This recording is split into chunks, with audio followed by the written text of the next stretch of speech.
komunikasi. Terasa sudah 13 tahun kami hadir dengan visi mengembangkan ekosistem digital yang kompetitif dan berkesinambungan di Indonesia. Berbagai inisiatif program telah kami hadirkan melalui kolaborasi dengan mitra-mitra strategis. Kami mendukung Telkom Indonesia mengembangkan pusat pengembangan komunitas, talenta, dan calon wirausahawan digital di 17 kota melalui DILO, Digital Innovation Lounge, serta mengembangkan pusat inkubasi startup digital melalui fasilitas Bandung Digital Valley, Jogja Digital Valley, Makassar Digital Valley. Bersama Backcraft, kami mengembangkan Backcraft for Free Startup, untuk membantu para calon pendiri startup di berbagai daerah mematangkan ide bisnisnya dengan didampingi para mentor lokal yang kompeten. Secara mandiri, kami mengembangkan fasilitas inkubasi virtual Mikti Start untuk membantu para pendiri startup di seluruh pelosok Indonesia bertemu para mentor expert yang dapat mendampingi pengembangan produk dan bisnis mereka.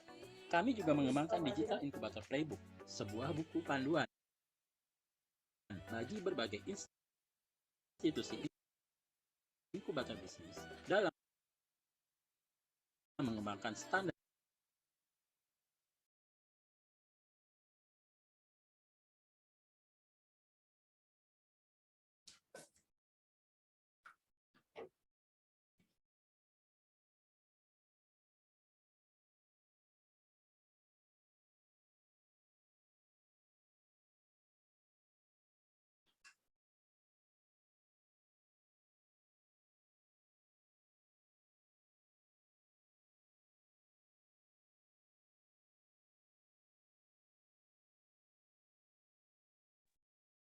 Halo, cek.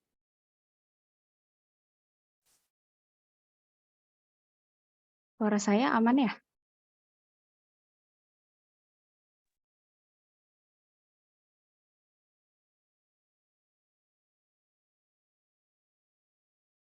Oke, thank you.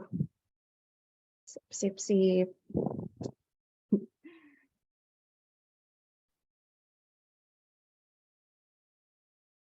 Bentar ya.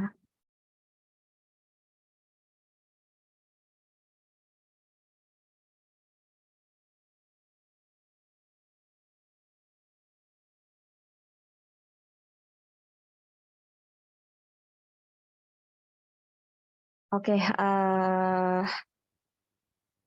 karena suara saya sudah terdengar dengan jelas, teman-teman, mungkin kita mulai saja. Assalamualaikum warahmatullahi wabarakatuh. Selamat siang, teman-teman semua, dan juga selamat siang dan selamat datang kepada pembicara kita pada siang hari ini. Mudah-mudahan semuanya masih semangat ya puasanya pada siang hari ini, walaupun ini di jam-jam agak rawan nih teman-teman. Cuman tapi ini kayaknya pas banget buat temenin teman-teman semua buat ngabuburit gitu. Baik, terima kasih kepada teman-teman semua yang telah hadir pada siang hari ini dalam acara webinar series ke-1 kolaborasi antara Mikti dengan Cakap dengan tema WFO dan WFA Culture Post Pandemic in Digital Industry. Sebelum itu, teman-teman izinkan saya memperkenalkan diri terlebih dahulu. Saya Elma dari Mikti yang akan memandu acara webinar pada hari ini. Selanjutnya, mungkin saya akan memperkenalkan secara singkat tentang Mikti ya. Tadi sudah diputarkan sedikit video tentang Mikti dan mungkin juga sebagian dari teman-teman ada yang sudah tahu Mikti, tapi bagi teman-teman yang baru bergabung gitu ya, Mikti adalah organisasi non-profit yang mewadahi kolaborasi antar pelaku dan pemangku kepentingan di industri kreatif digital Indonesia untuk menciptakan ekosistem industri yang kompetitif dan berkelanjutan. Kami didirikan sejak tahun 2008 dengan didukung kemitraan strategis dengan berbagai pihak. Kami juga telah membina lebih dari 50.000 talenta digital, mendampingi 1.100 startup, bermitra dengan 700 komunitas di lebih dari 17 kota di Indonesia. Dan juga tentunya kami secara rutin mengadakan event-event atau program. Salah satunya adalah webinar pada siang hari ini yang kita selenggarakan. Dan pastinya ke depannya kita akan terus selenggarakan dengan tema-tema menarik lainnya. Untuk informasi lebih lanjut, untuk tahu ada event-event apa selanjutnya, jangan lupa teman-teman pantengin aja Instagram Infomikti ya. Oke, mungkin untuk mempersingkat waktu, langsung saja nih kita mendengarkan pemaparan dari kedua narasumber hebat kita yang telah hadir pada siang hari ini. Yang pertama ada Kak Wahyu Aji selaku CEO Good News from Indonesia atau GNFI, dan beliau juga selaku Kepala Divisi Komunikasi MIKTI. Mungkin Kak Aji boleh dada-dada dulu ke teman-teman. Oke. Selanjutnya, untuk pembicara selanjutnya ada Kak Bendandi Hindom Pramono selaku Chief People and Culture Senior VP Operation at Cakap. Selamat datang Kak Bendandi.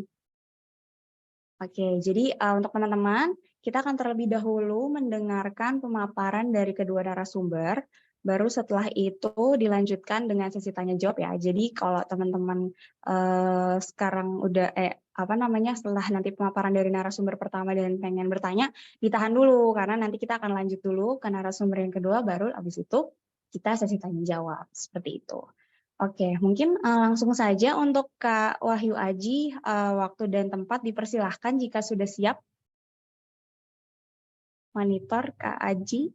Ya, Oke. halo, selamat Halo siang. Kak. Assalamualaikum. Waalaikumsalam, selamat siang. Oke Kak, monggo silakan waktu dan Si tempat. kuat ya, kita lagi nungguin buka nih di sini. Belum buka di sini soalnya. Halo Mas Ben Andi Hindom. Saya ini ketemu sama ketemu kepala sekolah nih. Dulu saya ikutan cakap soalnya juga. Ya. Halo Mas Haji, Halo. panggil Ben aja. Hai Mas Ben. Cukup dipanggil Ben aja. Ya. Oke. Ya Mas Haji. Tapi nggak apa-apa deh, saya kasih Mas ya nggak apa ya, Mas Ben. Oke. Baik. Thank you banget. Saya ikut cakap by the way. Jadi tapi pas sebelum pandemi itu.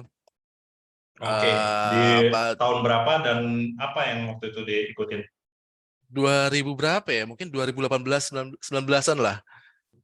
Sebelum Oke. namanya cakap malahan. Kan dulu namanya bukan cakap ya. Masih school line. Iya, sekolah lain. Iya, School line. betul. Sebelum namanya cakap. Dan kayaknya harus ikut lagi nih hari ini. Nanti deh, habis ini deh daftar lagi deh ya. Amin. Siap, oke. Langsung aja, Kak Elma. Ya, langsung aja Kak, silakan. Oke, baik. Oke, Mas Ben, izin ya. Jadi ini kita bareng sama teman-teman MIKTI ini diminta untuk kita ngobrol-ngobrol soal WFH dan WFO. Jadi sebagai background sedikit, saya dari GNFI, Mas Ben, Good News from Indonesia, sekaligus juga pengurus di MIKTI. Jadi di GNFI itu sejak pandemi kita sudah coba-coba ya. Waktu itu kan PSBB kalau nggak salah ya. Lalu PSBB-nya diperpanjang terus sampai setahun lebih lah, 2 tahun mungkin. Dan karena kita sudah melakukannya 2 tahun lebih, akhirnya ketika pandeminya sudah berakhir, kita merasa sayang kalau kita kembali ngantor karena kita udah belajar 2 tahun lebih nggak ngantor gitu. Nah, ceritanya saya mau berbagi sedikit tentang bagaimana perjalanan kami atau mungkin apa-apa aja yang kita dapatkan dari hasil pembelajaran itu, dan mudah-mudahan ini berguna buat teman-teman semuanya. Oke ya, slide-nya udah terlihat kan Kak Elma? Aman Oke. Kak. Jadi kami di GNFI berpikir antara ngantor dan kerja itu ternyata berbeda. Itu pelajaran satu yang kita halo, ada yang bocor kayaknya. Oke. Bisa di silence ya, Kak. Ini. Oke, jadi itu pelajaran pertama banget yang kita jadi tahu gitu. Kalau zaman dulu sebelum pandemi kan kalau ngantor itu kan harus absen, terus kalau kerja harus absen ya di kantor dalam artian gitu.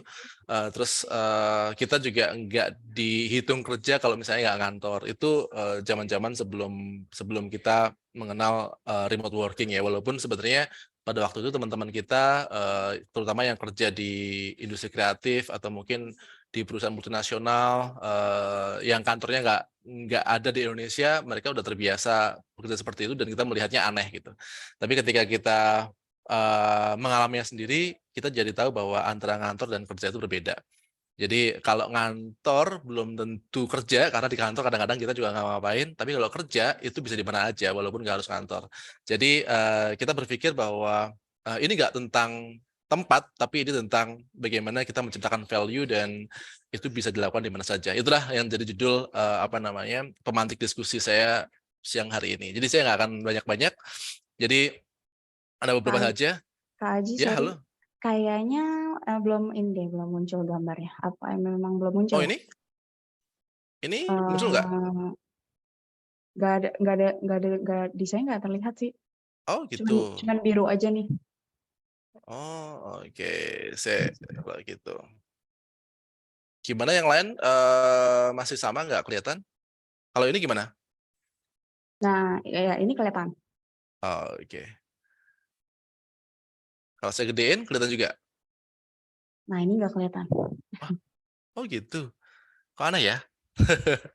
Oke, kalau gitu saya akan buka di sininya juga, nggak apa-apa ya. Kalau ini kelihatan kan ya? Aman. Sebentar, kalau gitu biar lebih nyaman. Coba kalau saya giniin, teman-teman kelihatan nggak? Kalau ini kelihatan lagi nggak, Helma? Nah, ini blank. Oke, yaudah kayak gini. Oke, kita harus improvisasi ya. Jadi ini adalah bukan tentang tempat lagi, tapi bagaimana caranya kita bisa memberikan nilai tambah dimanapun kita berada. Sebenarnya inti dari WFH atau WFE seperti itu. Dan saya mau disclaimer sedikit bahwa sebenarnya untuk saat ini WFH atau WFO itu bukan sesuatu yang harus dipertentangkan sih. Apalagi ketika kita udah ada pelonggaran-pelonggaran, apakah harus ngantor, apakah bisa WFH, apakah bisa ketemu orang, atau kita tetap aja mager kerja di rumah, itu sebenarnya nggak relevan lagi untuk diperdebatkan. Jadi sepanjang kita bisa menghasilkan nilai, bisa menghasilkan nilai tambah, bisa bekerja, ya seharusnya kita bisa menyesuaikan begitu. Jadi ini bukan soal tempat, tapi ini soal bagaimana kita menciptakan nilai. Nah, beberapa hal yang kita menjadi belajar terus ketika kita WFH, menerapkan remote working secara permanen. Yang pertama adalah ini. Jadi bagaimana kita menjadi semakin berorientasi pada hasil, bukan birokrasi, bukan pada aturan-aturan yang harus kita ikuti atau mungkin junjung tinggi-tinggi begitu. Jadi birokrasi ini bukan hanya pada perusahaan atau organisasi yang besar, tapi birokrasi ini kadang-kadang juga muncul di organisasi-organisasi yang kecil. Bahkan startup sekalipun yang mungkin 5 atau 6 orang, kalau misalkan bosnya memang suka birokrasi, itu jadi birokrasi banget gitu.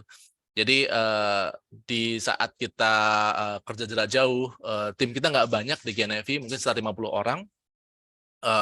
Tentunya masih terbilang sedikit di antara startup lain mungkin yang lebih besar, jauh lebih besar kayak Cakap misalkan, yang tersebar hingga pengajar-pengajarannya di luar negeri, atau mungkin timnya juga banyak tersebar di berbagai macam daerah.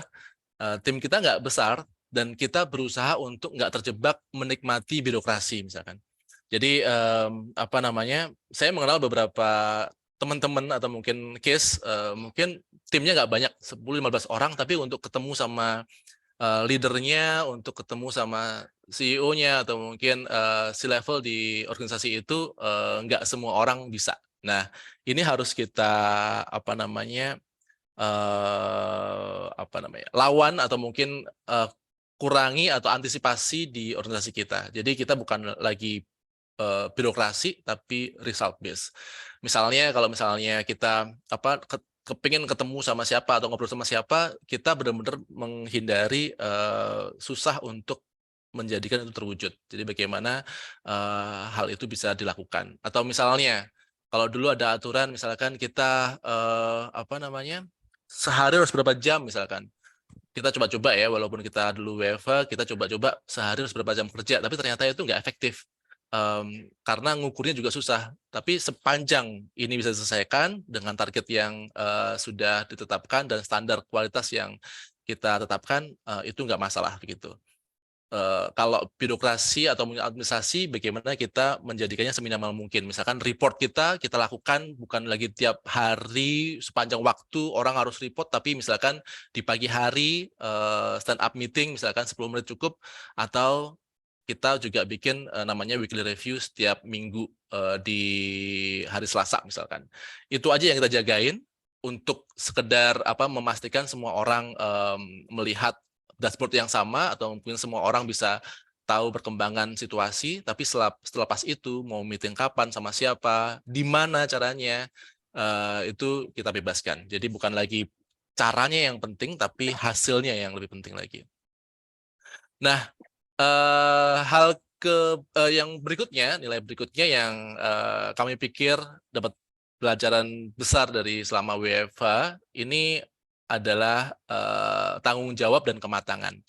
Yang pertama tanggung jawab ya teman-teman, karena kita melihat kadang-kadang kalau misalnya kita di rumah atau kerja tanpa harus kelihatan, misalkan seperti ini aja, kita Zoom, kamera nggak nyala, kita bisa aja sambil ngapain aja, atau mungkin bahkan kita nggak ada di depan laptop atau nggak di depan Zoom, tapi kita kemana gitu ya. Apalagi misalnya kayak kuliah, kebetulan saya juga ngajar seringkali jadi dosen tamu juga, kita melihat bahwa kameranya nyala tapi orangnya nggak ada misalkan, dan itu terjadi bukan hanya di kalangan mahasiswa, kita pun juga sering seperti itu gitu. Dan bahkan karena saking mudahnya kita multitasking atau multiscreen, kita mengikuti beberapa kegiatan sekaligus yang mungkin aja itu bisa orang lain mungkin bisa melakukannya, tapi kalau misalnya saya agak susah tuh kalau saya harus mengikuti 2 atau 3 forum atau mungkin sesi sekaligus di depan Zoom tanpa harus salah satu atau semuanya, bahkan saya nggak dapat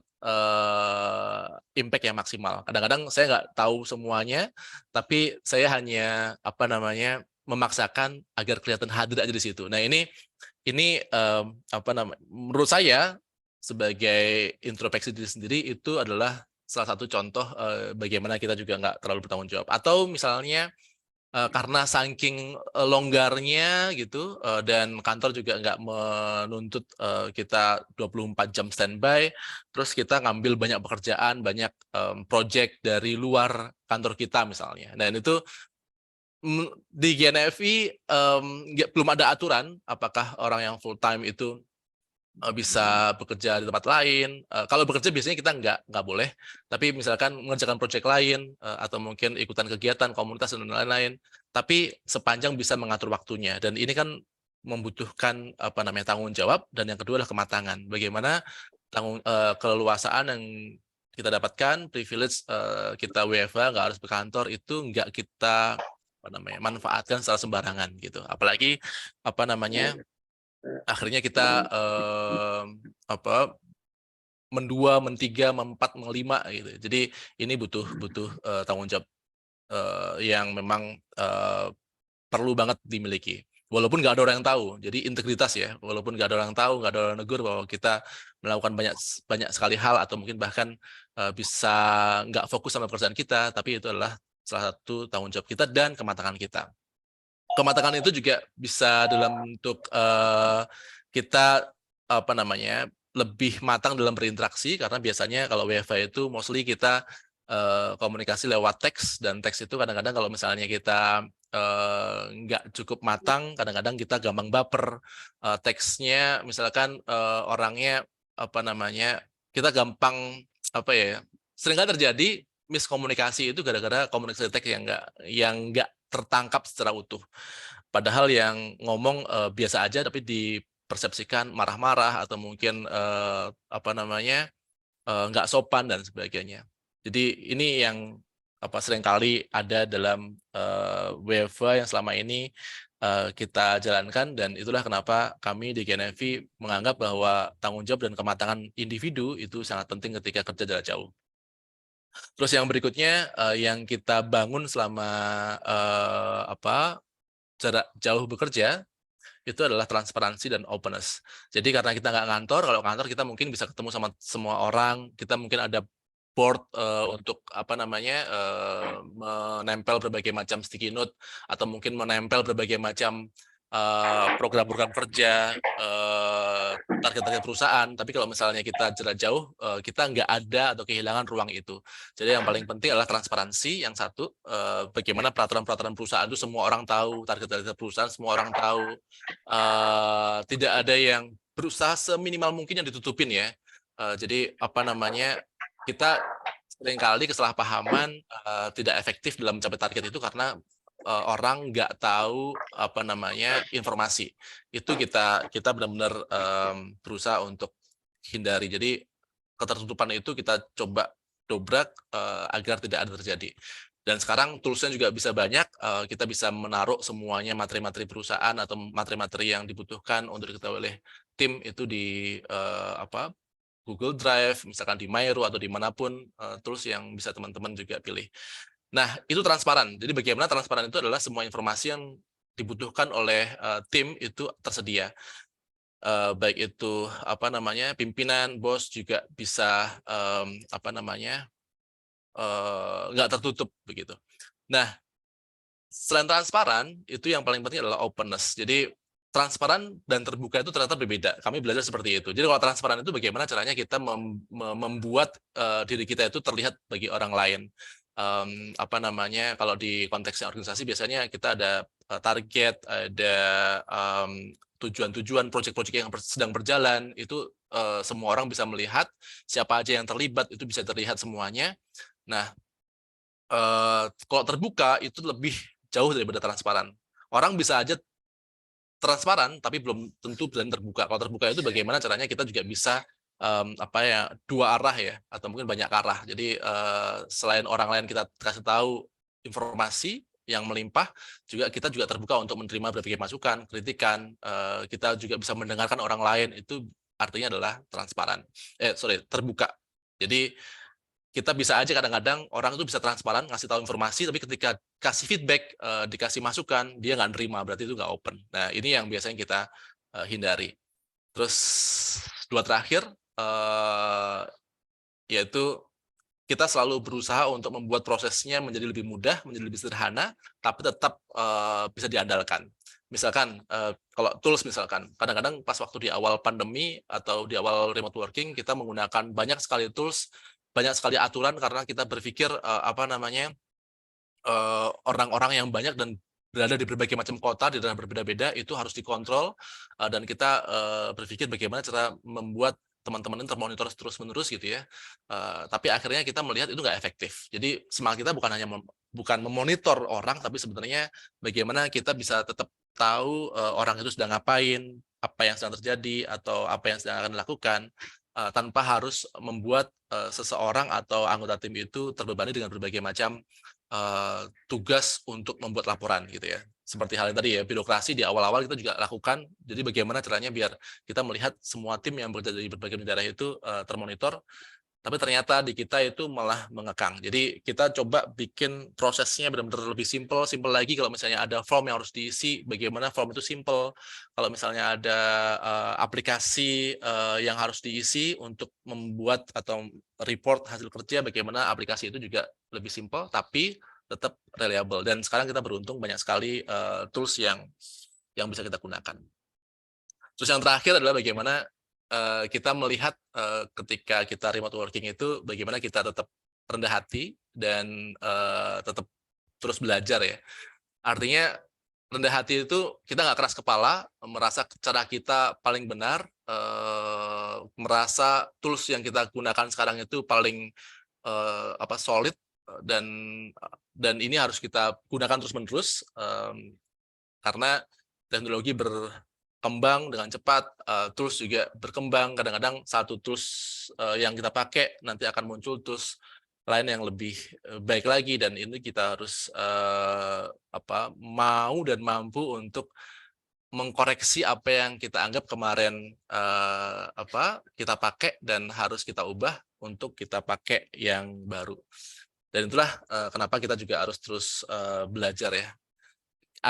Agak mengerikan ketika kita berada di kejauhan, tidak saling bertemu, tapi masing-masing orang keras kepala dan nggak mau mendengarkan orang lain, nggak mau belajar dari orang lain, baik itu dari orang lain dalam timnya maupun dari luar. Menurut kami itu agak mengerikan gitu. Sekantor aja kalau misalnya seperti itu, secara fisik itu akibatnya akan buruk, apalagi kalau kita tidak berada dalam satu tempat. Begitu kira-kira Kak Elma. Mudah-mudahan nggak terlalu lama, dan kalau di summary ada 5 nilai yang kita pegang selama kita remote working. Yang ini pertama, result based, not birokrasi, lalu responsibility dan maturity, lalu transparansi dan openness, hal ketiga, lalu kita membuat mudah atau membuat simple. Kalau misalnya udah simple, kita simpelkan lagi setiap proses, tapi tetap reliable. Dan yang terakhir adalah tetap kita membuka diri kalau memang ada sesuatu yang lebih baik dan terus belajar. Terima kasih. Wah, oke. Terima kasih Kak Aji atas pemaparannya. Teman-teman yang ingin bertanya, tahan dulu ya. Sekarang kita lanjut dulu aja ke Kak Bernadi untuk melakukan pemaparan selanjutnya. Silakan Kak Bernadi. Waktu dan tempat dipersilahkan. Terima kasih. Selamat siang Kak Elma. Selamat siang juga Mas Haji. Luar biasa. Paparannya menarik banget gitu ya. Jadi kalau di GNFI full WFH ya jadi ya? Iya Mas. Sejak Maret 2020 ya. Sejak Maret. Oke. Coba saya share dulu ya. Oke.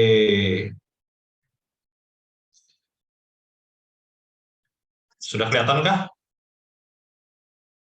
Aman, Mas. Aman ya? Oke. Thank you. Jadi pertama terima kasih juga buat Mikti ya atas invitation-nya hari ini. Senang bisa sharing sama teman-teman di Mikti. Senang juga bisa ketemu Mas Wahyu Aji dari Good News from Indonesia, keren nih namanya. Hari ini saya coba sharing mengenai WFH dan WFO dengan point of view dari manajemen. Ya. Sebelumnya mungkin sedikit perkenalan untuk saya sendiri. Saya sendiri nama saya Ben Dadi Pramono, panggil aja Ben. Ya, kalau Mbak Elma panggil aja tadi Ben aja ke Elma supaya nggak panjang-panjang. Kemudian saya bertugas di People and Culture dari Cakap. Ya, Cakap ini sendiri memang platform pembelajaran digital yang mendapatkan muri juga ya. Kemudian di Cakap ini kita ada bahasa Inggris, bahasa Jepang, Korea, Mandarin, dan juga bahasa Indonesia untuk pembelajar asing. Nah, ini semua platformnya online dan teacher-teachernya ada yang dari lokal, ada yang dari internasional juga untuk berbagai bahasa tadi. Kemudian ini kita kredibilitasnya bisa dipertanggungjawabkan. Semua kita bekerja sama dengan institusi-institusi yang sudah mature di dalam pembelajarannya masing-masing. Dan selain dari B2C, kita juga melayani juga B2B. Ini beberapa bagian dari klien kita. Sekarang ini ada sekitar 300 lebih dari corporate yang sudah kita layani. Kemudian kita punya juga Cakap Club ya. Cakap Club ini untuk Inggris dan Mandarin ini juga mungkin lebih mempermudah ya buat teman-teman. Selain dari dengan video, ini juga ada Cakap Club yang bisa mempermudah untuk belajar secara berkelompok. Nah, untuk anak-anak, khusus untuk segmen anak-anak, kita punya Cakap Kids, khususnya untuk bahasa Inggris dan bahasa Mandarin. Ya, karena sekarang juga Mandarin ini sangat populer sekali, perekonomiannya dari Tiongkok juga sangat kuat, maka banyak yang mau belajar dari usia dini. Kemudian selain dari bahasa tadi, memang kita mulai dari bahasa, tapi kita juga ada upskill.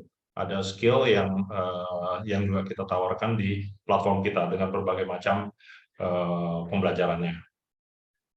Di sisi lain, sebagai CSR kita punya Cakap untuk Bangsa. Ini kita membantu di berbagai daerah ya, ada di Bali, ada di Kalimantan Utara, ada di NTT dan sebagainya. Kemudian kita juga bermitra dengan lembaga-lembaga pemerintah tadi untuk bangsa lah ya. Jadi ini adalah giving back kita, program giving back dari Cakap.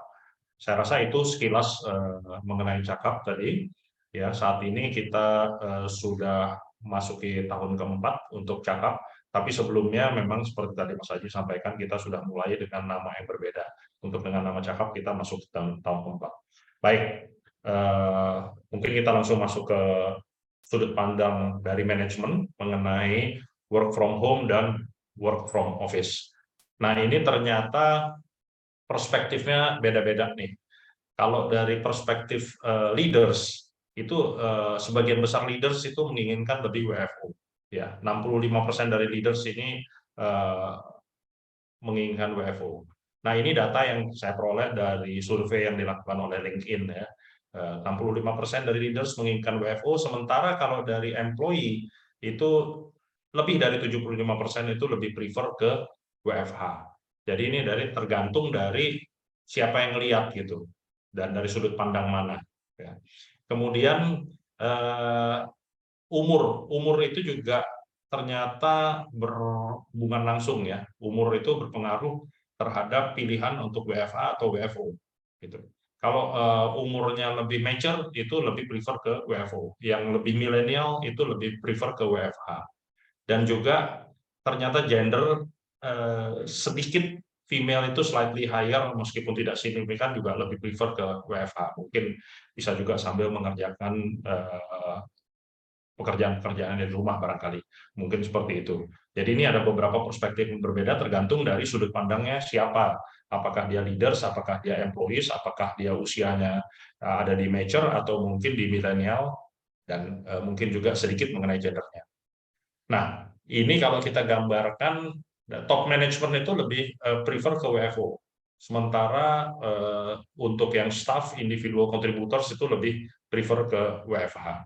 Jadi ini memang dua sudut pandang ya, dua dikotomi yang berbeda dari leaders maupun dari individual contributors-nya. Nah, di sisi lain juga saya menemukan ternyata ini RSM ada membuat survei ya di Indonesia, membuat survei dengan responden lebih dari 190 orang dan 54%-nya wanita dengan usia 51% itu antara 25-34 tahun, di Jabodetabek kira-kira 92% dengan 23 sektor industri, dan juga di sisi employers-nya ada 45 respondents ya di 90% di Jabodetabek dengan 19 industri sektor. Itu ternyata 45% itu believe WFH itu lebih produktif dan 15% yang less produktif. Tapi antara 45% sama 15% ini masih ada yang mungkin ambigu gitu ya. Jadi 45% itu lebih pro ke WFH, yang sisanya itu mungkin ke hybrid atau ke WFO ya. Tetapi kesimpulannya akhirnya di dalam survei ini dikatakan bahwa yang terbaik itu hybrid. Yang terbaik itu hybrid atau flex tadi ya. Flex mungkin 3 hari WFO, sisanya WFH gitu. Nah, sekarang kita coba masuk ke cakap gitu ya. Kalau di cakap ini kebanyakan wanita 53% itu wanita gitu ya. Dan usianya itu rata-rata di sekitar 30 tahunan lah. Ya, lebih dari 60% itu di bawah 30 tahun. Kalau sampai 35 tahun itu mungkin mendekati 70% itu di bawah 35 tahun. Jadi generasinya masih cukup muda gitu ya. Tentunya ada kebutuhan atau ada keinginan tadi berdasarkan dari survei tadi lebih prefer ke WFH-nya gitu ya. Nah, tetapi di sini kita akan coba lihat tadi bagaimana kita coba bisa mensiasati kondisi ini. Memang seperti tadi di GNFI juga waktu tahun 2021 kita bisa dibilang full WFH lah ya, waktu pandeminya masih tinggi sekali. Tapi berangsur-angsur sekarang kita hybrid. Jadi kalau sekarang di cakap kita 2 hari WFO, sisanya WFH. Nah, kenapa kita perlu WFO? Ini ada beberapa pertimbangan-pertimbangan ya untuk WFO ini. Yang pertama memang dengan WFO ini kita merasakan bahwa lebih tercipta engagement. Lebih ada engagement antara employee dan juga manfaat yang sangat terasa itu menjadi lebih cair antar divisi. Tadi kalau Mas Aji bilang mungkin setiap pagi ada stand up, ya kita ada stand up meeting juga masing-masing divisi. Tiap pagi mereka jalan dengan jadwalnya masing-masing, tetapi kurang banyak meeting-meeting antar divisi, antara divisi satu dengan divisi yang lain. Sehingga dengan adanya WFO ini ternyata menjadi lebih mingle, lebih cair, lebih komunikasinya lebih terbangun antara divisi. Kalau WFH tadi mungkin untuk dalam divisinya masih oke, tetapi tadi lintas antara satu divisi ke yang lain agak kurang. Sehingga begitu WFO, kelihatan lebih cair, lebih jadi kolaborasinya, lebih jadi teamwork-nya. Dan juga dengan adanya WFO ini ada employee retention yang lebih kuat, ya, karena mereka ternyata saling kenal satu sama lain, kemudian asik juga ya tim yang sebelah sana, mereka bisa berteman, mereka bisa berkolaborasi di dalam berbagai kegiatan ya. Di antaranya di Cakap ya kita bikin misalnya untuk kegiatan-kegiatan meeting, misalnya town hall itu yang ngurusin komitenya dari berbagai divisi gitu. Kemudian untuk misalnya outing kita juga dari berbagai divisi. Jadi mereka tuh lebih bonding satu sama lain. Kemudian tentunya tadi ada beberapa kegiatan seperti coaching gitu ya, yang agak challenge juga kalau full WFH. Lebih efektif itu kalau di dalam offline karena memang mungkin lead by example ya. Kita bisa lebih mengcoach atau bisa lebih mementoring dengan lead by example dengan adanya WFO. Kemudian culture atau budayanya juga itu lebih terbentuk karena memang dirasakan ya dirasakan dan dilihat, sehingga ini kalau mereka nggak pernah ke kantor, mereka nggak pernah ketemu, itu agak sulit mereka untuk bisa merasakan bagaimana sebetulnya culture-nya dari sebuah organisasi.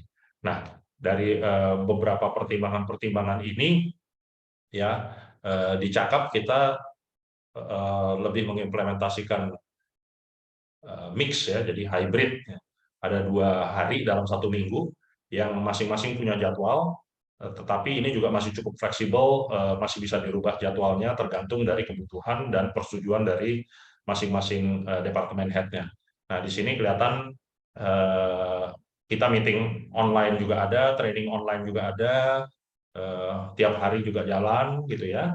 Kemudian town hall itu ada yang dilakukan secara full offline misalnya, tapi ada juga yang offline pada bulan-bulan tertentu. Misalnya kita 3 bulan sekali itu kita ada yang offline-nya. Dan tentunya kalau kita bikin outing seperti yang kanan ini ya pasti full offline ya. Nah di situ ternyata memang lebih bonding, lebih engage, dan akhirnya retention-nya juga lebih baik gitu ya, produktivitasnya lebih baik. Jadi dari point of view management kita lebih ke arah WFO, meskipun tidak full WFO. Ya, kita lebih ke arah hybrid. Saat ini kita memberlakukan, kita mulai dengan 1 hari, kemudian bertambah menjadi 2 hari gitu ya. Dan mungkin bisa saja nanti bertambah lagi tergantung dari kebutuhan kita. Tapi kalau kita lihat sekarang jalanan juga udah macet gitu ya, kemudian mall juga udah penuh, airport juga full, pesawat juga susah sekarang untuk nyari pesawat, apalagi musim begini, lebaran ini udah full semua gitu ya. Kalau kita lihat dari BUMN atau dari perbankan semua udah full WFO, sehingga mau tidak mau sekarang kita juga harus ada WFO-nya ya. Kita tidak bisa fully WFH gitu ya. Sekarang sehingga kita lebih di Cakap kita lebih mengembangkan ke arah blended dan kita mengembangkan ke arah O2O untuk perkembangan ini karena melihat dari situasi yang sekarang ini ada. Jadi kalau pengalaman di Cakap dengan point of view dari manajemen, kita melihat tetap ada keperluan untuk WFO, ya seru juga tadi yang dari Mas Aji, salut juga kalau bisa full WFH, tapi saya kira tergantung dari industrinya masing-masing, dan kalau kami merasa memang perlu ada hybrid. Kita perlu ada 2 hari lah di dalam 1 minggu itu ke kantor. Itu yang sekarang kita lakukan. Saya kira itu sedikit sharing dari kami ya. Sekali lagi terima kasih buat MIKTI, terima kasih juga buat GNFI untuk inisiasi untuk kegiatan hari ini. Saya kembalikan ke Kak Elma. Thank you.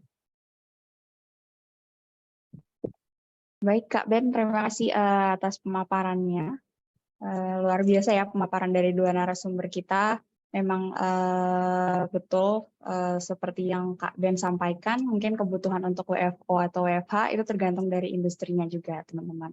Nah, mungkin ini adalah sesi yang paling ditunggu sama teman-teman semua, karena sesi kali ini adalah sesi tanya jawab, dan dari tadi di sini di partisipan saya melihat ada yang sudah raise hand nih. Jadi teman-teman boleh raise hand, kemudian langsung bertanya kepada narasumber, Atau kalau teman-teman mau bertanya di chat box juga boleh, nanti akan saya bantu bacakan gitu. Nah ini mungkin yang pertama dari Kak Armi ya, dari tadi udah raise hand. Silahkan jika ingin bertanya Kak.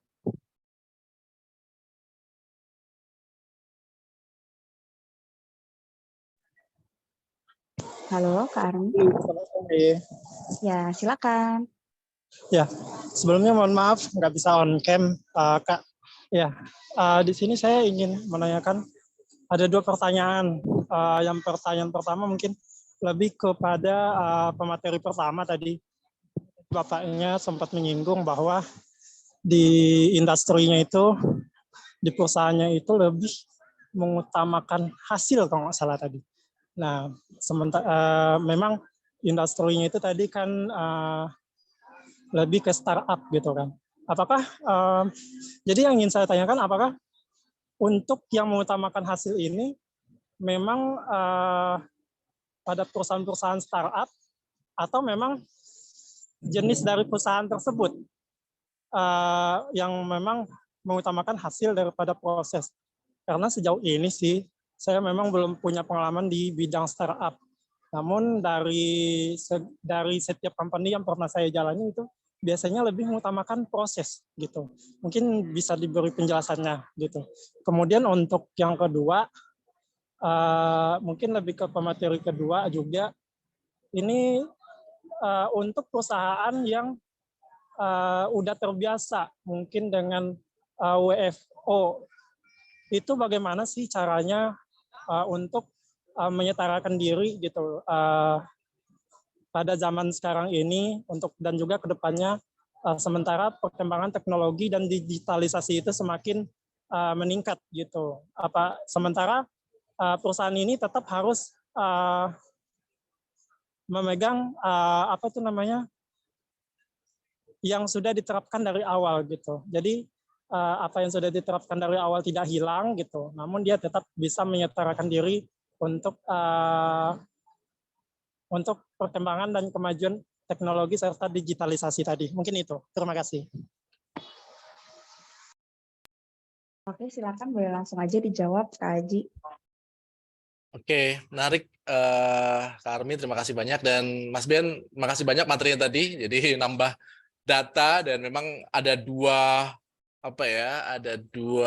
kutub barangkali, walaupun nggak harus dibentur-benturkan. Perspektif manajemen dan tim itu berbeda. Biasanya kalau manajemen biasanya lebih senang kalau misalnya bisa lihat timnya secara langsung, bisa lihat diskusi brainstorming secara langsung, karena memang bisa dimaklumin kalau manajemen tujuannya lebih bagaimana kita bisa tumbuh dan kalau bisa lebih cepat lagi gitu ya.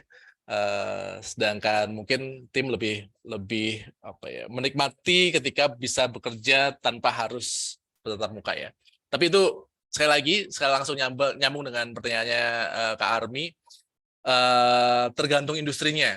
Dan kami dari awal sudah sampaikan ke banyak sekali teman-teman yang bilang kan, wah kamu enak ya bisa WFH, coba kalau tempatku bisa. Dan kami selalu bilang bahwa kebetulan industri kita punya kemewahan untuk bisa melakukannya. Jadi GNFI itu adalah startup di bidang media, kita memproduksi konten kreatif, dan semuanya kebetulan juga medianya media digital. Jadi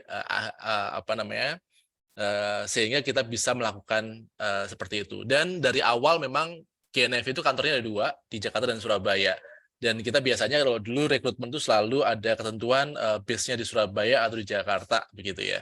Jadi kita punya sebenarnya prakondisi di mana akhirnya kita ketika memutuskan untuk fully remote working itu lebih mudah lagi. Nah, tadi ya nyambung ya, apakah di semua jenis perusahaan itu bisa nih semuanya dilakukan result based orientasi tanpa proses gitu ya. Dan kalau saya sampaikan adalah semua industri apapun bidangnya sebenarnya orientasinya pada result ya. Tapi memang ada beberapa industri yang proses itu menjadi penting karena hasil yang ditargetkan itu nggak akan terjadi kalau misalnya prosesnya itu nggak dikerjakan dengan benar.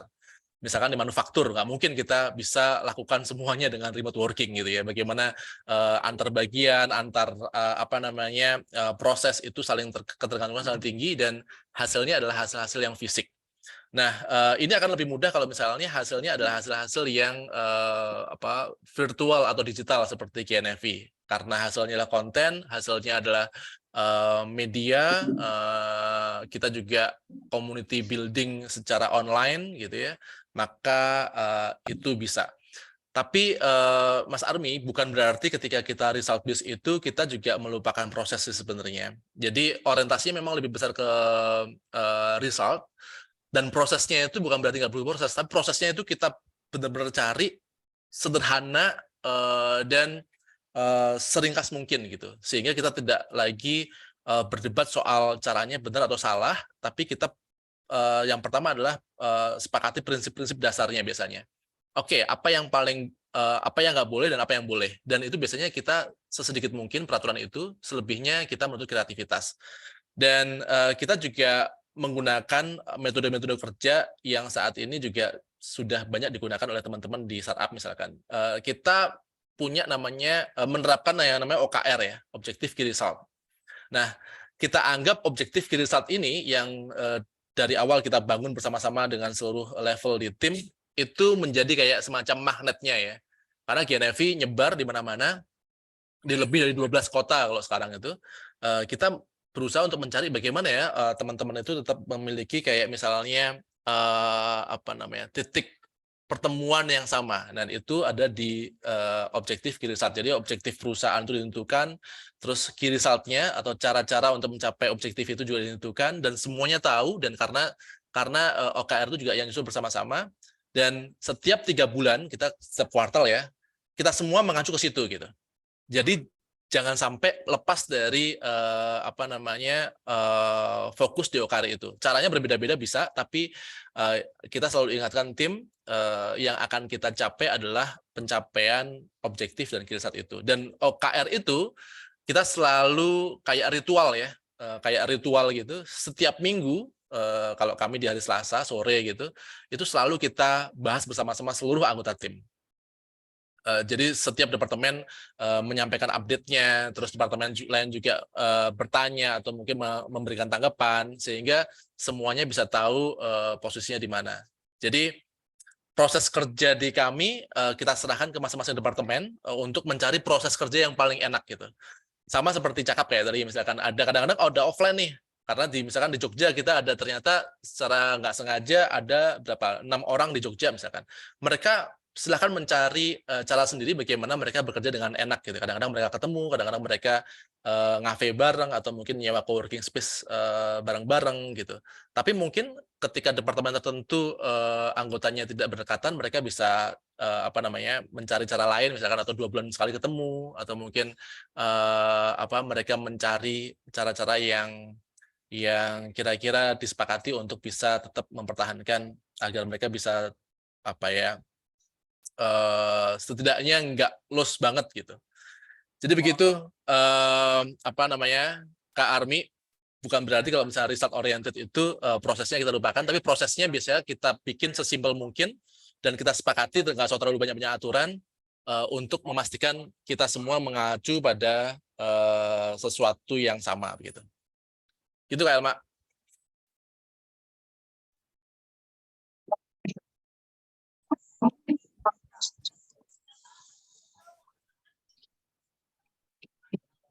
Halo? Ya. Ya. Boleh saya menanggapi sebelum lanjut ke pertanyaan kedua untuk menjawab. Ya, Mas Army. Ya. Sip. Baik, Pak Haji, berkaitan dengan yang udah dijelaskan nih. Jadi maksudnya begini, apakah dari penjelasan Pak Haji tadi berarti untuk perusahaan yang mengutamakan hasil ini tadi bisa dibikin prosesnya sesimpel mungkin. Jadi begini, setiap perusahaan itu pasti ketika satu tujuan udah tercapai pasti akan ada tujuan hal yang lain gitu kan. Cuman kan beberapa perusahaan kan ada yang menerapkan yang namanya SOP untuk mencapai tujuan satu sama tujuan yang lainnya gitu kan. Nah, tapi kalau dari penjelasan Pak Haji tadi berarti kan kalau seperti ini artinya ketika satu tujuan udah tercapai dengan proses yang katakanlah proses satu gitu. Nanti ketika ingin mencapai tujuan yang lainnya, artinya kita bisa melakukan proses yang lain gitu, yang benar-benar tidak ada kaitannya dengan proses yang pertama gitu. Mungkin gitu. Ya, sedikit. Jadi kita bikin biasanya objektif kinerja tadi 3 bulan sekali, Mas. Jadi 3 bulan per kuartal. Kadang-kadang ada nih kita baru bulan 1,5 gitu, satu departemen itu udah mencapai targetnya, melebihi, dan itu kita memungkinkan untuk di-adjust. Terserah mereka biasanya nggak puas atau mungkin merasa tertantang lagi, kayaknya ternyata terlalu mudah nih kemarin target kita di yang kita set di awal kuartal, dan mereka biasanya adjust lagi untuk ditingkatkan lagi. Atau kadang-kadang teman-teman departemen lain juga secara bersuara mereka semacam nantangin gitu ya, departemen yang satu, masa masih ada waktu 1,5 bulan nih, kira-kira mau di-adjust lagi nggak targetnya. Jadi bukan berarti ketika kita sudah menetapkan tujuan itu nggak berubah-ubah. Itulah kenapa kita biasanya bikin short setiap minggu kita evaluasi, dan setiap bulan biasanya kita juga membuat tujuan-tujuan baru. Sepakat banget sih kalau misalnya tujuan itu kita tidak harga mati gitu ya. Ketika tercapai terus kita diam-diam aja ya, kalau kita udah tercapai kita bisa lakukan peningkatan tujuan yang lain sih. Tapi menarik, nanti bisa kita lanjutkan ya. Saya juga perlu cerita background dari Mas Armi, mungkin industrinya apa gitu. Siap. Hanya di toko supaya ada di paruh. Oke, Mas Ben mungkin.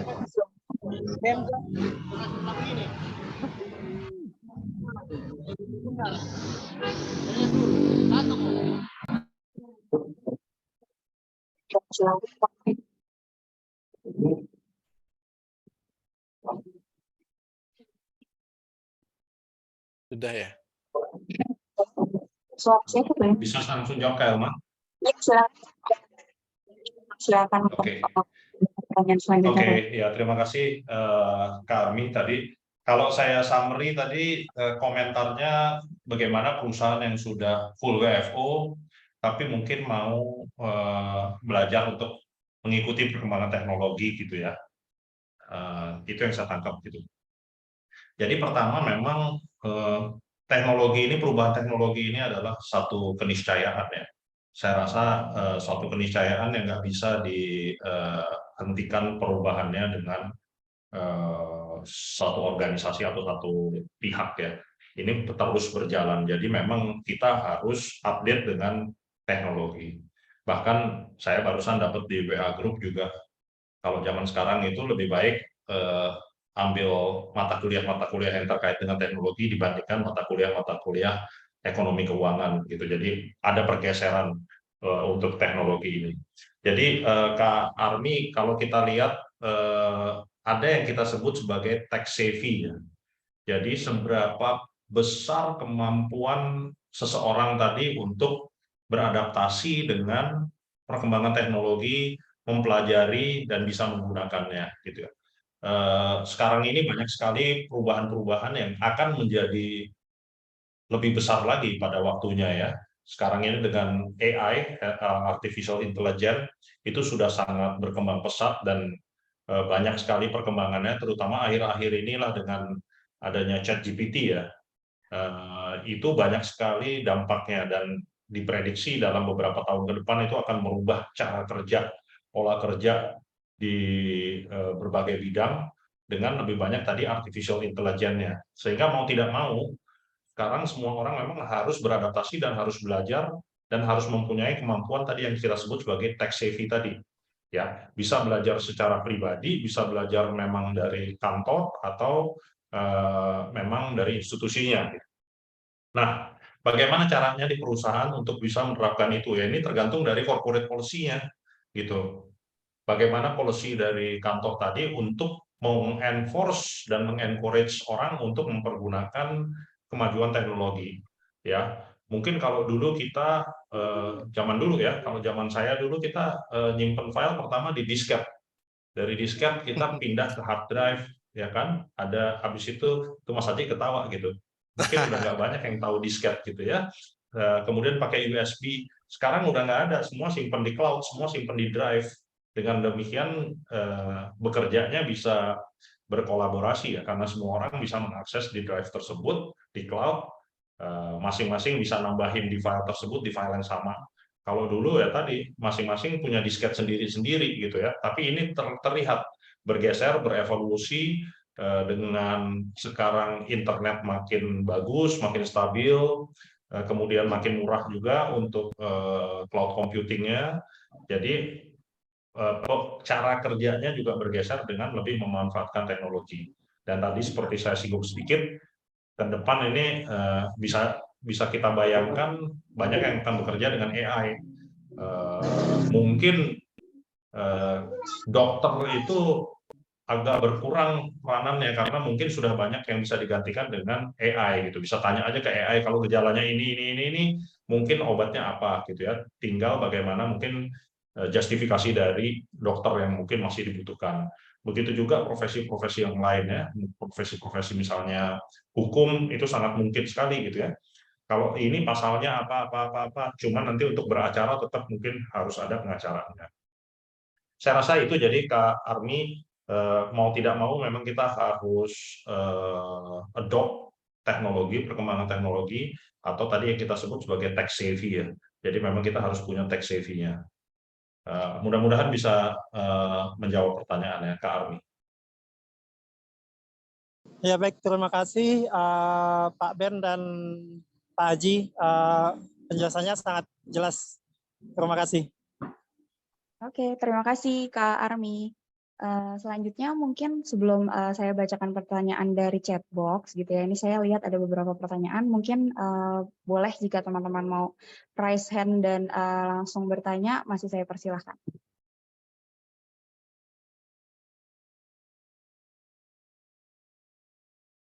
Adakah yang mau bertanya langsung?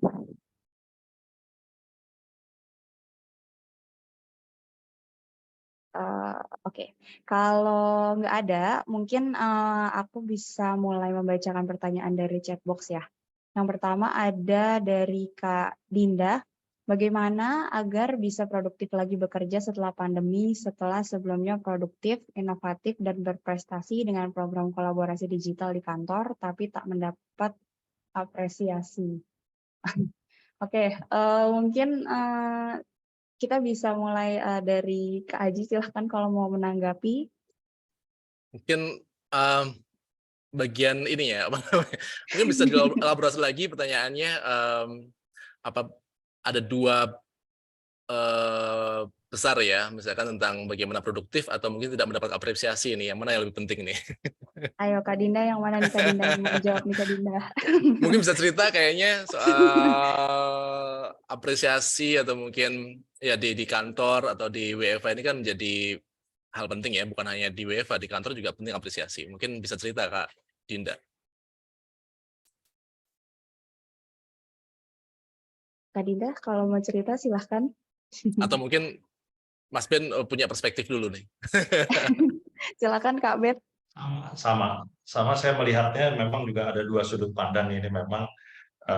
Kalau saya membacanya Kak Dinda ini memang sebetulnya produktif dan inovatif, tetapi mungkin kantornya mungkin nggak terlalu care terhadap digital, mungkin begitu gitu ya. Jadi ya mungkin kalau saran saya ya tetap dengan memanfaatkan perubahan digital itu sampai memang mensosialisasikan di kantor sehingga bisa diterima gitu ya. Mungkin di kantor ini belum bisa diapresiasi karena mungkin belum bisa diterima secara keseluruhan. Saya melihatnya sih seperti itu. Sebetulnya Kak Dinda ini sangat produktif secara teknologi, tetapi di kantornya mungkin belum mengapresiasi penggunaan teknologi. Menurut saya tetap semangat, tetap pakai teknologi tadi, dan tetap encourage. Akhirnya teknologi tadi seperti yang saya sebutkan adalah keniscayaan. Gitu. Begitu Kak Elma, Kak Haji, Mas Haji. Iya, iya. Nanti mungkin silakan ya kalau mau tambahkan lagi ceritanya Kak Dinda. Tapi sedikit menambahkan Kak Ben ya. Jadi kalau menurut saya sih kalau misalnya kita sudah produktif, kita inovatif, dan ternyata di tempat bekerja kita kurang apresiasi, saya nggak tahu seberapa seberapa tidak mengapresiasinya, tapi mungkin Kak Dinda bisa menemukan teman-teman di kantor yang kira-kira juga bisa sepemahaman bagaimana tetap bisa produktif dan inovatif gitu ya. Nah, karena kita itu seringkali tergantung circle kita. Kalau circle kita tidak suportif, kitanya juga seringkali seringkali capek gitu dalam melakukan sesuatu. Tapi ketika kita mendapatkan lingkungan yang suportif, biasanya walaupun misalkan apresiasinya kurang, tapi kita masih memiliki tempat nih yang merasa ide-ide kita atau mungkin pemikiran-pemikiran kita nyambung dengan circle kita. Gitu sih. Dan mudah-mudahan tempat pekerjaannya bisa lebih apresiatif terhadap inovasi dan produktivitas timnya ya. Begitu Kak Elma. Oke, terima kasih Kak Ben dan Kak Aji atas tanggapannya. Mungkin kita move ke pertanyaan selanjutnya dari Kak Asman.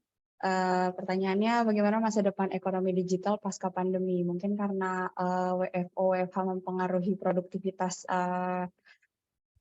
bekerja juga ya Kak ya. Jadi mungkin bisa ditanggapi gimana ekonomi digital pasca pandemi. Silakan Kak. Silakan Kak Ben. Ini luas duluan? banget ya. Iya.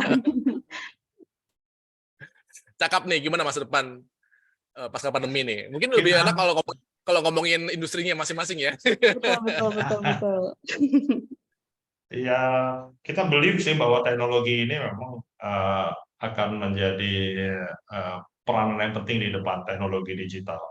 Jadi saya rasa itu sih Kak Asman ya.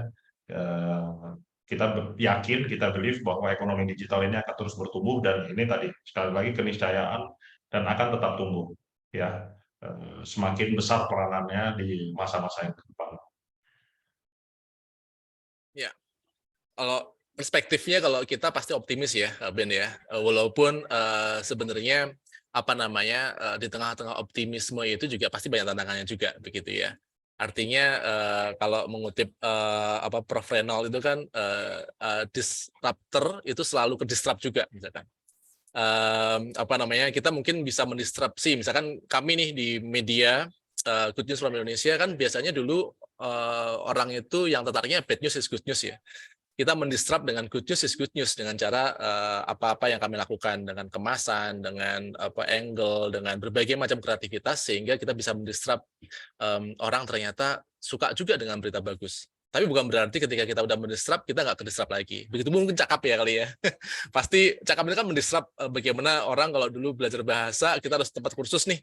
Dan ketika ada Cakap kita jadi lebih mudah dan kita langsung belajar dengan guru-guru yang native dari berbagai macam negara. Tapi bukan berarti hal itu nggak ada yang berusaha untuk mendisrupt lagi. Jadi artinya dengan kondisi yang siklus yang seperti itu, bagaimana ketika kita menguasai sebuah teknologi, satu hal yang tidak pernah berubah adalah kita harus terus beradaptasi dan belajar dengan sesuatu yang baru begitu ya. Kalau soal ukuran ekonomi digital pastilah di mana-mana juga data menunjukkan Indonesia terus tumbuh ya. Kita melihat bagaimana marketplace, bagaimana berbagai macam industri itu bisa benar-benar tertolong dengan ekonomi digital. Bahkan industri yang masih offline pun sekarang banyak terbantu dan tertolong dan cepat sekali pertumbuhannya dengan digital. Di sebelah rumah saya itu ada dulunya jualan keripik, Kak Ben. Jualan keripik sekarang itu gede banget sampai rumahnya itu bikin pabrik, rumah-rumah sebelahnya dibeli karena laris banget. Dulu cuman mungkin dan sekarang itu sampai logistik itu setiap hari satu truk datang ke rumahnya buat jemput hanya keripik gitu. Artinya ini sangat menarik kombinasi antara digital dan non digital, ternyata itu bisa menghasilkan sebuah kekuatan ekonomi yang lebih besar lagi. Dan bagaimana kita mudah-mudahan kita semua nggak tertinggal dari peluang emas pertumbuhan yang besar ini ya. Sih Mas Adi, menurut saya memang kita melihat tadi arahnya ke blended ya, atau mungkin O2O. Jadi online to offline itu yang akan menjadi masa depan. Tapi di tengah-tengahnya tadi memang ada platform, ada digitalnya gitu. Jadi antara online dengan offline tadi, dari pabrik keripik tentunya offline, semuanya offline, produksinya offline, ngerjainnya offline, tenaganya offline, mungkin juga semi tradisional lah gitu ya. Tetapi penjualannya digital, penjualannya online. Ya itu tadi, jadi datang satu truk tiap hari, dari satu rumah jadi berapa rumah gitu ya. Scalable sekali dengan adanya digital itu, jadi scalable sekali. Semuanya skalanya bisa menjadi berlipat ganda. Mungkin itu buat menambahkan tadi. Jadi ekonomi digital ya pasti akan maju terus ya, kita yakin. Ya. Oke, terima kasih Kak. Jadi ya, itu ya Kak Asman, ya pastinya kita harus optimis dong Kak. Kalau misalkan ekonomi digital Indonesia tuh pasti harus maju terus, gitu. Oke, untuk jawab pertanyaan yang selanjutnya, ini dari Kak Mia. Mungkin karena tadi Kak Ben ada menyinggung sedikit soal AI ya Kak, jadi pertanyaannya agak nyerempet-nyerempet ke sana nih. Jadi mungkin bisa di-sharing sedikit gitu ya, solusi apa yang dilakukan untuk dapat membuat inovasi kerja dengan teknologi dengan kecepatan bersaing dengan AI. Iya, jadi sebetulnya bukan kita yang bersaing dengan AI sih. Kalau AI itu kan namanya juga artificial ya, jadi buatan, kecerdasan buatan. Itu bisa dilakukan untuk pekerjaan yang sifatnya repetitif lah, pekerjaan yang sifatnya terpola gitu. Nah, sementara untuk yang lebih strategik, lebih ke inovatif itu tetap ada manusia, ada peranan-peranan manusia yang tidak bisa tergantikan gitu. Ya, secanggih apapun juga yang penting itu the man behind the gun kan. Jadi orang-orangnya di belakang itu bagaimana orang-orang itu yang bisa menggunakan AI ini. Bisa dua sisi mata uang sih, bisa ke arah positif, bisa ke arah negatif juga, tergantung dari orangnya. Jadi tergantung dari kita sendiri.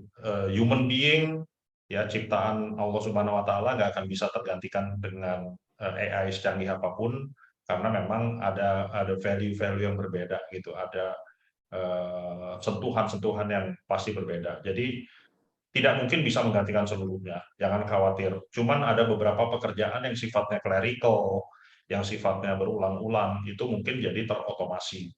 Ya, sudah banyak lah. Kalau dulu pekerjaan mungkin manual, sekarang mungkin untuk di pabrik-pabrik mungkin las juga udah dengan robotik gitu ya, untuk di pabrik mobil misalnya. Kalau dulu mungkin lasnya manual, sekarang lasnya udah robotik. Tetapi kan ada bagian-bagian desainer, ada bagian-bagian marketing, ada bagian-bagian lain yang tidak bisa digantikan oleh teknologi.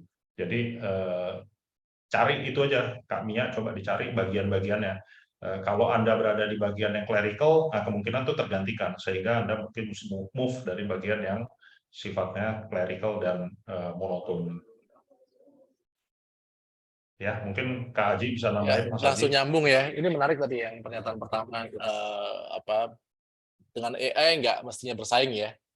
Saya sepakat banget nih, kalau bersaing jatuhnya capek ya, dan kadang-kadang kita merasa kalah duluan dengan AI, dengan perkembangan dan kecepatan ya.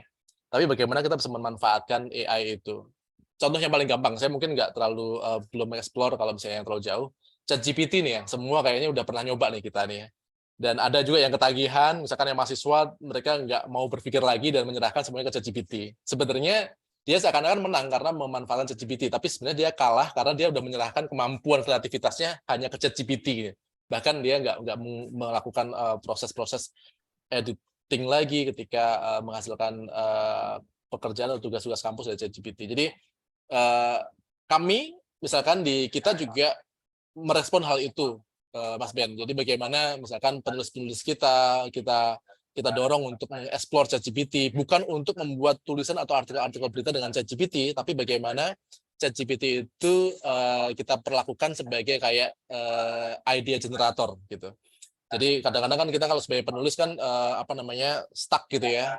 Terus kita dibantu sama ChatGPT untuk menggali ide-ide berikutnya. Tapi kita tidak menyerahkan mentah-mentah kemampuan menulis kita akhirnya ke mesin gitu. Sehingga kita kemampuan kita yang udah ada nih, kreativitas kita, terus kadang kita ada AI, kita serahkan ke mereka sehingga kita nggak punya kemampuan apapun lagi. Nah, itu jelas nanti kita akan kalah lagi nanti kalau kayak gitu. Jadi kita selalu dorong bahwa ChatGPT atau AI itu bukan untuk satu, bukan untuk kita bersaing dengan mereka. Yang kedua, bukan menyerahkan kemampuan asli kita dari human being kita itu ke AI sehingga kita kehilangan kapasitas, kehilangan kreativitas gitu. Misalkan sekarang nih orang bisa membuat karya seni, karikatur atau mungkin lukisan dari OpenAI misalkan. Nah, orang yang sebenarnya udah pernah rajin untuk membuat karikatur, membuat komik dan sebagainya, karena melihat adanya AI tadi, akhirnya merasa ketagihan ketika dia bisa menyuruh AI untuk membuat karya gitu. Terus karyanya itu sama orang lain dipikir sebagai karyanya dia. Awal-awal mungkin dia akan merasa, wah enak juga ya, nggak usah terlalu capek-capek, nggak usah terlalu mikir, toh saya tetap dapat apresiasi dari orang lain karena dikira karya ini punya kita. Tapi dalam jangka menengah dan panjangnya, seseorang itu sebenarnya sedang mengalihkan kemampuannya dari yang pertamanya dia miliki menjadi ke mesin tadi itu. Jadi ini yang mengerikan dari AI sih sebenarnya kalau menurut saya ya, di mana kita ketagihan menggunakan AI dan kita membuat kemampuan kita itu kita pasrahkan begitu saja ke AI untuk melakukannya. Lama-lama kita nyaman dan ternyata AI menjadi lebih pintar dan kita menjadi semakin tertinggal karena terbiasa dilayani oleh mereka. Ini yang mengerikan dari AI sebenarnya. Jadi mau seperti apapun AI, ayo kita manfaatkan, kita berkolaborasi dengan mereka. Bahkan kalau bisa AI itu bisa membantu kita untuk mencapai tujuan-tujuan kita yang lebih besar lagi. Gitu. Itu barangkali sih. Oke, seperti itu ya Kamia, penjelasannya mudah-mudahan menjawab jelas, konkret, padat jawabannya dari Kak Ben dan juga Kak Aji. Mudah-mudahan Kamia terjawab ya pertanyaannya. Oke, selanjutnya ada pertanyaan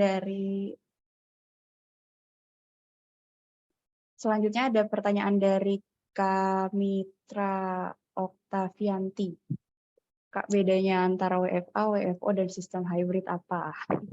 Saya pernah lihat require untuk suatu job. Thank you. Boleh langsung dijawab aja, Kak. Mungkin singkat ya.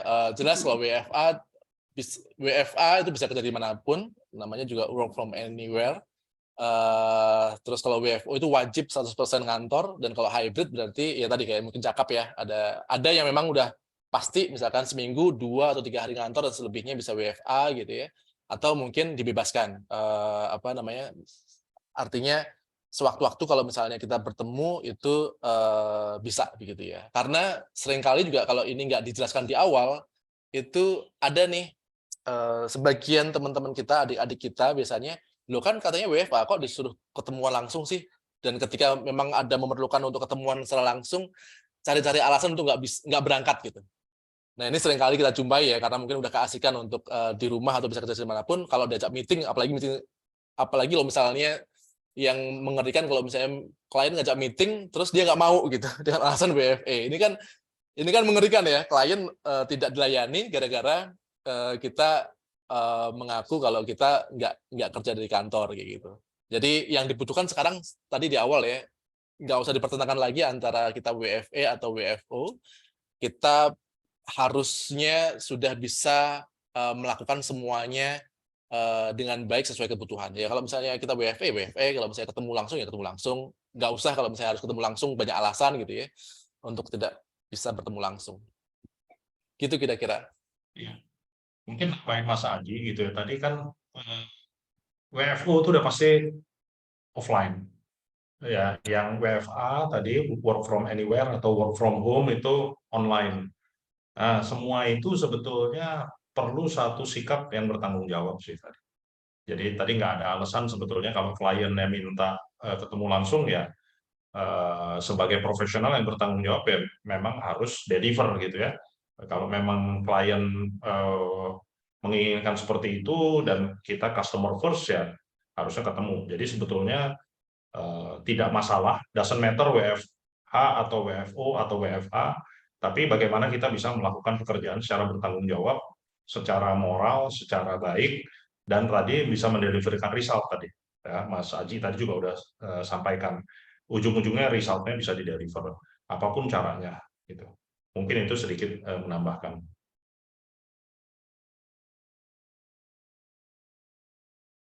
Oke, siap Kak. Terima kasih atas tanggapannya. Kemudian, oh ya, tadi pertanyaan dari Kak Mitra ya, mudah-mudahan menjawab. Kemudian pertanyaan selanjutnya dari Kak Alamsta. Kak, gimana sih cara membuat kerja WFH tetap asik dengan tidak tertekan? Omongan tetangga bilang kalau di rumah terus artinya pengangguran. Bentar ya, sedikit saya duluan Kak Ben ya. Jadi ini Silakan. menarik ya. Semua orang punya cara lah pastinya. Temukan cara yang paling menyenangkan buat kita sendiri. Tapi kalau untuk ngurusin tetangga tadi agak susah emang. Kita ada cerita nih. Satu tim kreatif kita, desainer itu kerja dari Sumeneb, dari Madura. Dia lulus kuliah langsung kerja di GNFI dan di rumah terus gitu ya. Terus dia itu bosen ketika kerja terus gitu ya. Terus dia punya halaman dan akhirnya dia peternak ayam. Jadi dari awalnya ayamnya cuma 2 jadi 100 tuh. Jadi kan capek juga ya di tengah-tengah bekerja, terus mungkin pas makan siang atau apa dia sambil ngasih makan ayam dan ternyata ayamnya itu sampai 100 gitu. Sampai tetangganya itu ngira bahwa dia pekerjaannya juga ya itu jualan ayam aja gitu kan, nggak bekerja. Jadi mungkin ini kasuistik ya masing-masing orang, tapi yang saya mau sampaikan adalah sebenarnya saat ini kayaknya sudah semakin akrab orang-orang melihat kalau di rumah itu belum tentu pengangguran, dan kalau misalnya kita memang ada pekerjaan ya nggak usah terlalu risau dengan pandangan itu sih, sepanjang memang kita ada sesuatu yang kita kerjakan. Jadi kalau urusan tetangga ya justru kita saatnya mengedukasi tetangga tadi itu bahwa saat ini jenis-jenis pekerjaan itu banyak dan semuanya tidak harus dikerjakan dalam berkantor. Siapa tahu tenaga tadi bisa jadi tercerahkan bahwa beginilah suasana atau mungkin cara kerja masa kini gitu. Begitu sih. Kalau cara biar nggak bosen, silakan cari sendiri-sendiri ya. Sampai ketemu. Iya, kalau saya bacanya dari Kak Alamsta ini justru dia udah WFH dan dia udah bisa menjelaskan kepada tetangga nggak masalah kalau di rumah tuh belum tentu nganggur gitu, mungkin kerja juga gitu. Jadi lanjutkan aja Mas ini, karena kalau saya lihat dari tulisannya justru dia udah WFH dan sudah bisa meyakinkan ke tetangga-tetangganya bahwa gue gak nganggur, gue sebenarnya kerja. Dia udah tahu. Dan banyak loh yang WFH itu ternyata penghasilannya lebih besar ya. Iya. Iya, karena memang tadi ini kan perubahan paradigma ya, shifting paradigma dari sebelum terutama setelah adanya pandemi lah. Sebelum pandemi kemarin kan betul-betul dipaksa untuk WFH gitu. Tapi ya sekarang berkahnya, blessing in disguise-nya, jadi memang WFH atau remote working itu jadi lebih bisa diterima lah. Ya. Oke, saya rasa itu kembalikan ke Kak Naoma. Oke, Kak Alamsta. Jadi lanjutkan saja ya Kak ya. Cari aja cara gimana biar nggak bosan, kan caranya lain-lain Kak pasti Kak. Gitu. Oke, selanjutnya mungkin ini ya dari Kak Yolif. Kak, materinya boleh di-share atau enggak? Boleh di-share nggak nih Kak Aji sama Kak Ben? Boleh. Ya, nanti. Boleh ya, nanti di-share ya. Oke, thank you Kak Yolivia. Mungkin kalau dari chatbox sudah habis nih pertanyaannya. Aku kasih. Oke, ada satu pertanyaan lagi nih. Satu pertanyaan terakhir dari Kak Angga. Apakah kepercayaan itu memang harus diunggulkan untuk mendapatkan hal itu? Maksudnya mendapatkan hal itu apa nih Kak?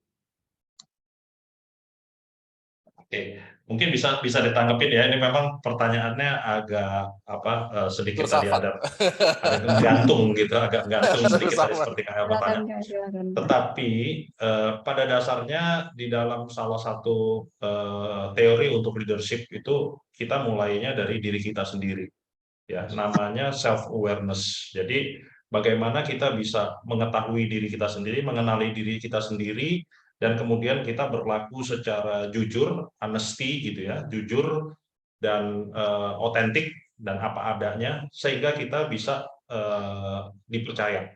Ya, kita bisa instill trust, kita bisa mendapatkan kepercayaan dari pihak lain. Kalau kita jujur apa adanya, artinya tidak apa ya, mungkin tidak antara yang dibicarakan, antara yang disampaikan dengan yang dilakukan itu sama. Do walk the talk lah ya, melakukan apa yang diomongin gitu. Jadi itu orang akan percaya gitu. Sementara kalau dia ngomongnya apa dikerjain, ngomongnya A dikerjainnya B, ya orang bagaimana kita bisa percaya. Kemudian dia janji untuk melakukan sesuatu selesai hari misalnya hari Senin, ternyata selesainya hari Senin nggak terdeliver, ya itu nggak akan dipercaya. Jadi trust itu memang harus diraih. Kepercayaan orang lain itu harus diraih dengan cara tadi kita bekerja dengan jujur dan otentik. Jadi tidak dibuat-buat dan melakukan apa yang kita ungkapkan, apa yang kita katakan. Saya rasa itu mungkin Kak Angga. Setuju. Oke. Kak Aji ada Saya mau mengamini. tanggapan? Amin. Saya mengaminin. Oke, siap. Kalau begitu berarti oke. Sudah jelas ya Kak Angga. Oke. Sip. Kalau gitu mungkin pertanyaannya saya tutup ya karena terkait durasi juga. Terima kasih atas pemaparannya nih dari Kak Ben sama Kak Aji, luar biasa pemaparannya. Dan pastinya diskusi kita kali ini itu memang mungkin relate banget ya dengan kondisi kita sekarang.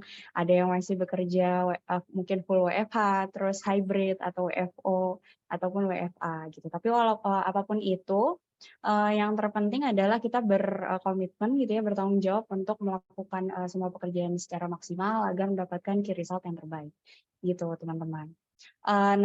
Sebelum saya menutup webinar pada hari ini, mungkin bisa dibantu oleh operator untuk foto bersama dulu ya. Oke. Mungkin operator bisa bantu hitung.